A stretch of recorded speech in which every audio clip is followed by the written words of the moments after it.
You're watching TVC News at 7. We'll begin tonight in Osogbo, where the All Progressives Congress says it's ready for the forthcoming governorship election this Saturday.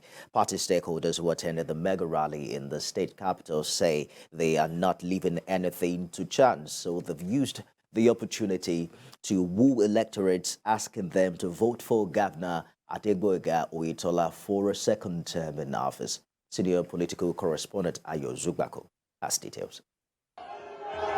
After months of campaign across the 30 local government areas of Osun State, the incumbent governor Adegboyega Oyetola and his party, the All Progressive Congress APC, held the final mega rally for Saturday's governorship election.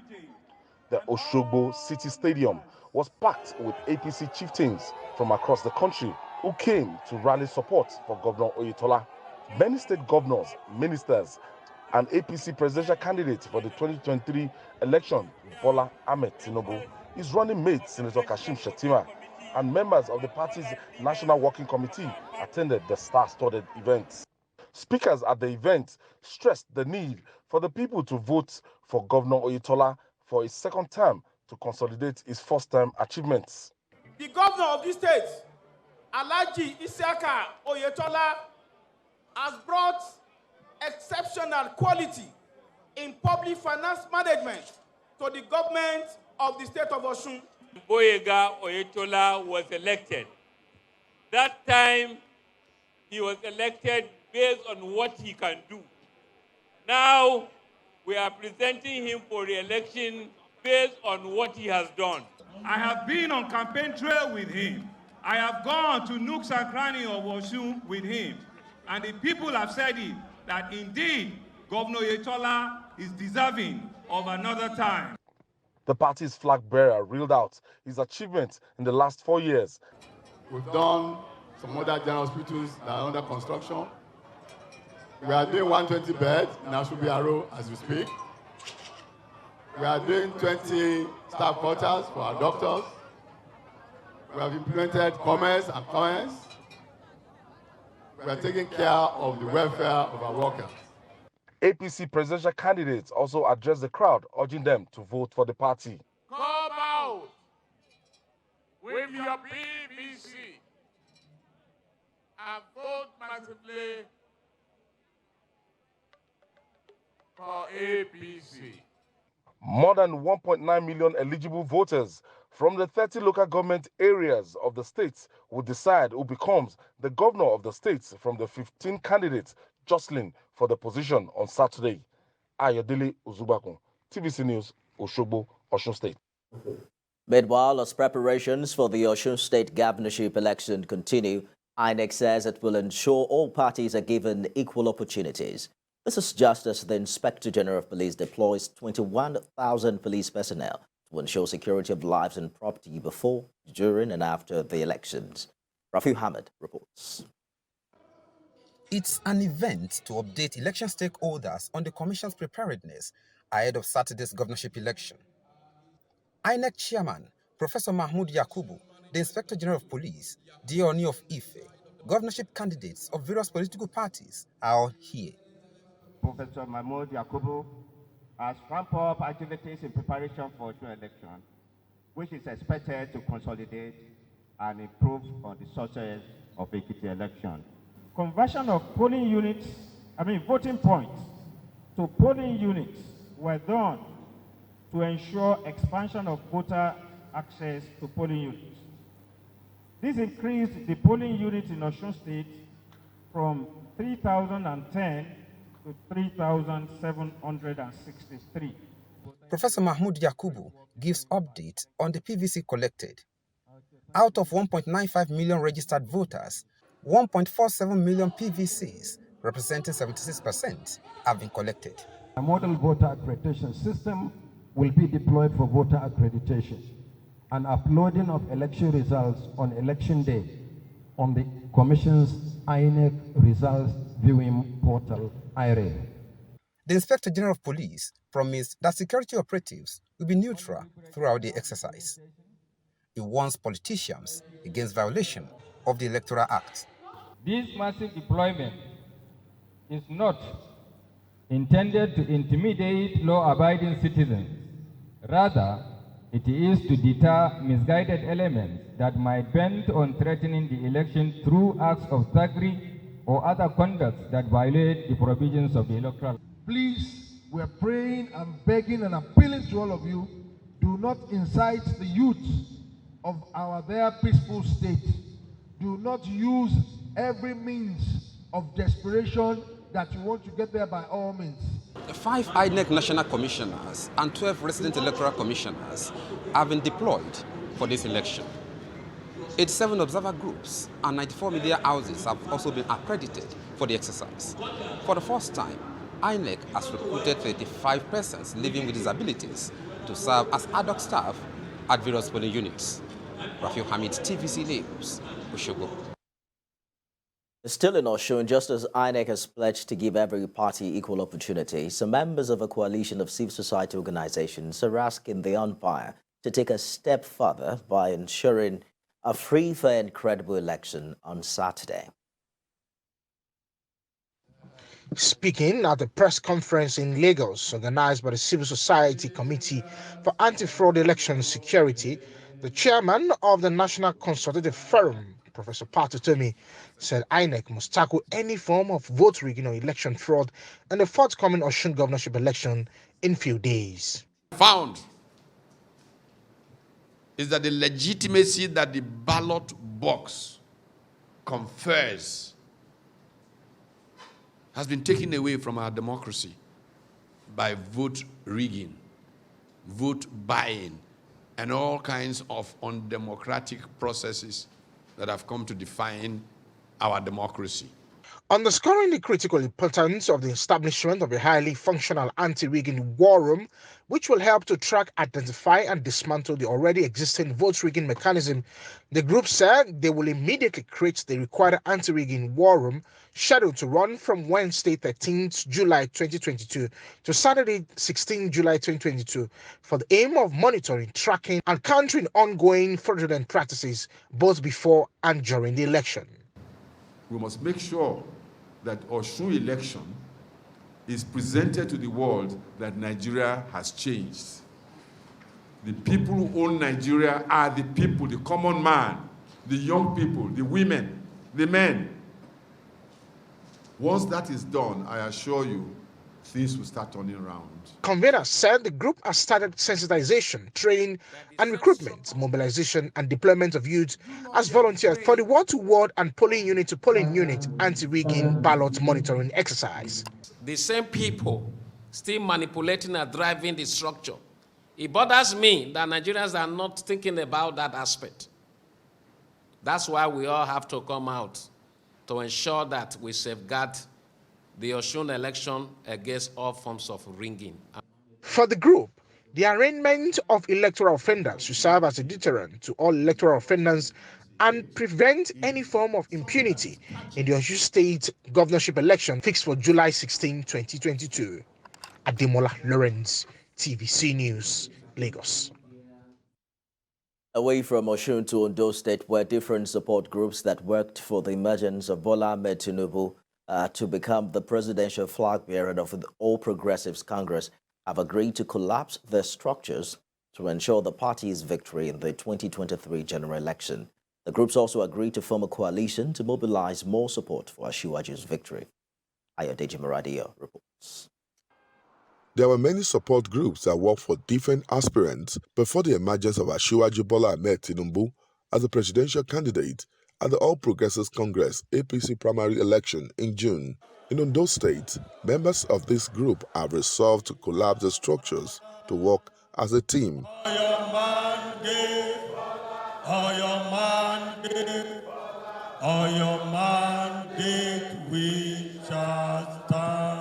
This is one of the decisions reached at this meeting, attended by APC chieftains and members of the groups. Chieftains of the party, including constitutional lawyer Tunji Abayomi, the state chairman of APC, Ade Adetimehin, and the former deputy governor of the state, Ali Olanusi, among others, says the need for all the support groups to work as a team. They agreed that all the groups should work under the supervision of Governor Rotimi Akeredolu and align with the party structure in the state. All groups should collapse to be won in the interest of winnability under APC Ondo State. 4, and we agree that all groups must collapse into one under the able leadership of the party and the governor. You know, governor is the leader of the party. We don't want to have splitter group. Some leaders of different groups describe the idea as a welcome development. I had a meeting at the level of Ondo State where we resolved that all groups that have been working hitherto for Asiwaju Bola Ahmed Tinubu and all other presidential aspirants, we have decided to collapse the structures.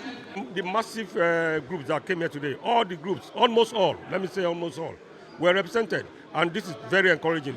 Everybody wants to work for Asiwaju. So in order for us not to have divided interests, we bring in everybody together to work together to ensure victory for him.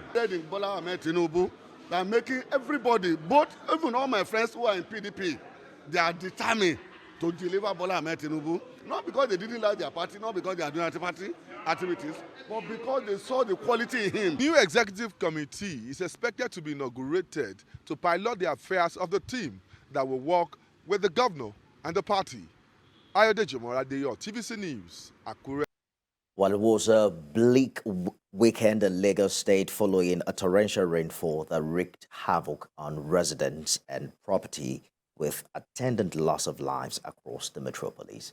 And panic-gripped residents and motorists haven't continued to open up its content on Lagos in the past days, leaving the state heavily flooded, as well as sweeping away some residents to death. It will be recalled that early in March this year, Lagos State government predicted a high-intensity annual rainfall amount of some 1,750 millimeters, with attendant socio-economic implications for residents.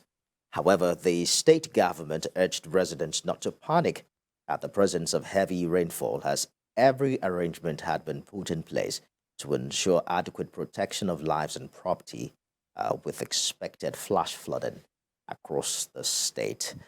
Let's bring in Professor of Climatology, Emmanuel Oladipo, who joins us live from our Abuja studio for more on this development. It's been raining in Lagos non-stop for some more than 5 days now, Prof. I don't know what the situation is in Abuja as we speak, but INEC earlier predicted that we're probably going to see a maximum annual rainfall amount of over 1,700 millimeters.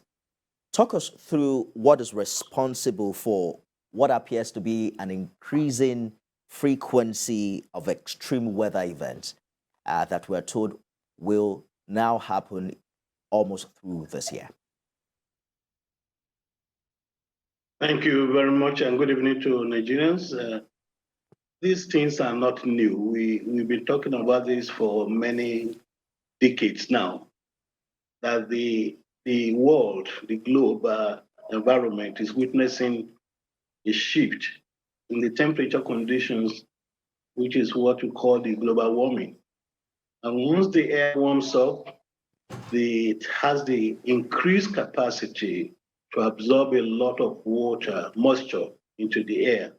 And therefore, it will be bringing a lot of heavy downpours at specific times of the year and in some specific locations. These extreme weather events are likely to be more disastrous in the areas which are as crowded as Lagos, more than other places that are more spacious, where water can flow through. So this is not new. We are very conversant with the fact that we are witnessing an increase in the intensity and frequency of heavy rainfall all over the world, not only in Nigeria, but globally. Indeed, Prof. When you look forward, perhaps you begin to consider what the fear of many Lagosians are. The sea level is increasing and Lagos needs to stay afloat. Already some casualties have been recorded as a result of the flood. What do you think we need to do differently now? Again, I keep on repeating, and we have the same challenge like we have in our national development. We talk, we listen, but we don't do anything. It is not really fair for any government or any people or individuals living around Lagos to claim ignorance that the rains of June, July, and part of September are usually very heavy and will cause a lot of flooding. What has gone wrong is that we have done very bad planning and we have constructed all these buildings and infrastructure in many areas that we should have left open to allow the water to flow when it floods. People are having the impression of being given the impression as if there were no rivers in Lagos, there were no streams when we started to develop Lagos.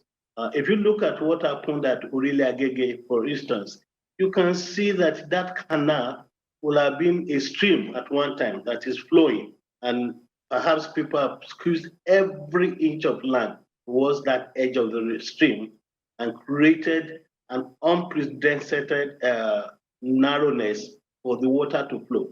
And I understood, I wasn't there, but I understood that even the government tried to demolish quite a number of buildings along that canal in February this year, but never completed it. When you have abandoned projects like that, when you know that the rains will come in June and heavy in July and part of September, and you leave all these things to the last moment, and then we just keep on talking every year that we are sorry, people are dying, people are this, and we're going to do that. What is important is you need to go back to the drawing board and do what we call watershed management analysis. The whole of Lagos, the whole of anywhere in the Nigeria are built on certain watersheds. We need to go back and look at these watersheds and see how we can develop adequate plans to manage them and rectify some of the very bad development initiatives that have taken place along most of these steps. If we don't do that, every year we'll be coming back to the same story. Because whether we like it or not, rainfall will be heavy, June next year, July next year, September next year. That is the normal thing. But the intensity of the rainfall and its impact on the people will depend on how we manage that water that comes at those particular periods of the year. And it gets worse each new year. Professor of Climatology, Emmanuel Oladipo, thank you for talking to us tonight. Now let's move into other stories now. No fewer than 18 farmers have been sent to their early graves after terrorists attacked two communities of Zamfara State. The farmers were killed on their farms in Kango Karochi village of Dangobe district and Maru local government area. An unspecified number of locals from Kofa community in Gumi local government were said to have been abducted by the bandits.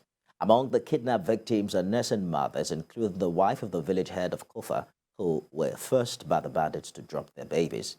The incidents were said to have occurred during the Eid al-Kabir celebration. When contacted, the spokesperson of the Zamfara State Police Command, Mohammed Shehu, confirmed the incident. He says the police is aware of the attack and troops are on the trail of the attackers. Also, the President, Nigerian Union of Journalists, Christopher Isugozo, has called on the federal government and other leaders to address the nation's worsening insecurity. Mr. Isugozo is concerned about the security situation, and he says it's getting worse by the day. We have details in this report. Nigeria is faced with an unprecedented wave of different but overlapping security challenges, from kidnapping, banditry to extremist insurgencies across the country. This is affecting education, health, economy, and other aspects of governance. A report by the National Bureau of Statistics shows that the nation's inflation rate, especially food prices, has skyrocketed to 20.57% in January 2021. This is the highest in over 11 years. This has the NUJ concerned, being a critical stakeholder in the Nigerian project. At this conference, the NUJ President, Christopher Isugozo, expresses worry that nowhere across the country can really be considered safe. But he also commended the federal government's effort to restore peace to the nation. He urged politicians and well-meaning Nigerians to come together to encourage the spirit of unity and oneness. People are unconsciously being caged into the gulf of disunity that would not do the country any good. In this wise, the NUJ wishes to call on politicians to save the country the pains of further eroding the fragile unity of the nation and should instead work towards the promotion of values that would enhance the unity and oneness of the Nigerian people. The president of the NUJ appeals to the government to intervene in the nation's crisis in order to save the country from further embarrassment. Maria Mohammed, TVC News, Abuja. And now to the southeast, where the new Deputy Inspector General of Police, John Ogbonnaya Amadi, he says is determined to contain the rising insecurity in the region. The DIG made this promise during his visit to Enugu State. Abdulajai has more. For some times now, the Southeast has come under heavy attacks by gunmen. That has largely affected economic and social activities of the region. And with that in mind, the new DIG in the region says an end to the insecurity in the region is just by the corner. So I'm here to see the men, to encourage them, to motivate them, to steer them up, and then to sensitize them to the current moment. And there is a need for each and every one of us to be focused and to ensure that we don't fail Nigerians. We ensure that we do everything possible to make everybody sleep with his eyes closed. The Enugu State Commissioner of Police says the command has achieved some success in the midst of rising insecurity in the region. Since my adoption of duty in 10th August last year, we were able to arrest a total of 207 suspects, 14 victims of abduction and kidnapping that were rescued, and some of the perpetrated criminal activities include murder, unlawful possession of firearms, kidnapping, abduction, violence, armed robbery, stealing, vandalism, arson, and cultism. Earlier, the new DIG, John Ogbonnaya Amadi, was at the personal parade of 511 May Police recruits, where he represented the Inspector General of Police, Alkali Baba.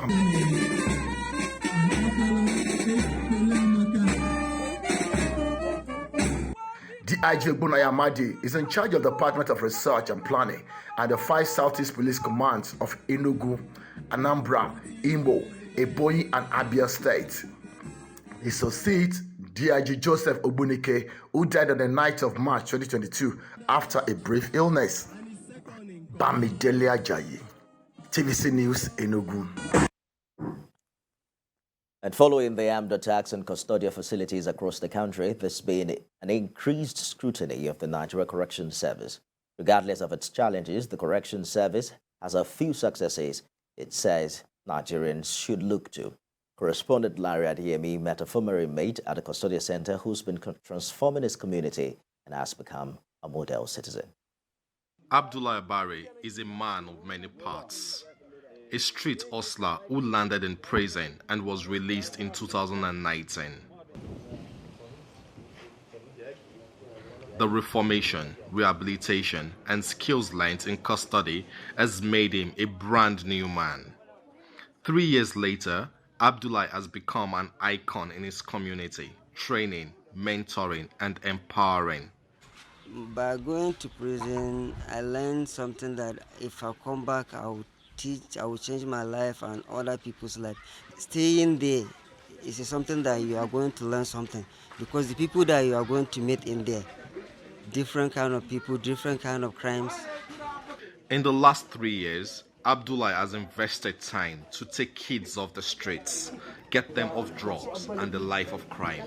He has trained over 145 youths in handcraft, design and tailoring. All those boys that you see here, I teach them many things, going to school, handwork. I don't want them to commit any crime, to involve themselves into kalari and other things. And I know, I am sure, they are not one of them. Aliu is one of Abdullahi's early apprentices. He has witnessed firsthand how his boss has labored to get young men and women like him off the streets. He desires that his mentor be supported to do more for his community. We sew clothes here and we also give training to some youth, which I believe reduces the youth engagement in thuggery and illicit drug abuse. So we are calling on government and philanthropists to please come in and give us all the necessary support so that we can reduce the number of unemployment in the society. Nigeria's correction system is far from ideal, but once in a while it can point at some good it has achieved. Abdullah is proof that good can come out of prison. His efforts to keep youth off crime, off drugs, and out of prison should be supported. Landry Adeyemi, TVC News, Gombe.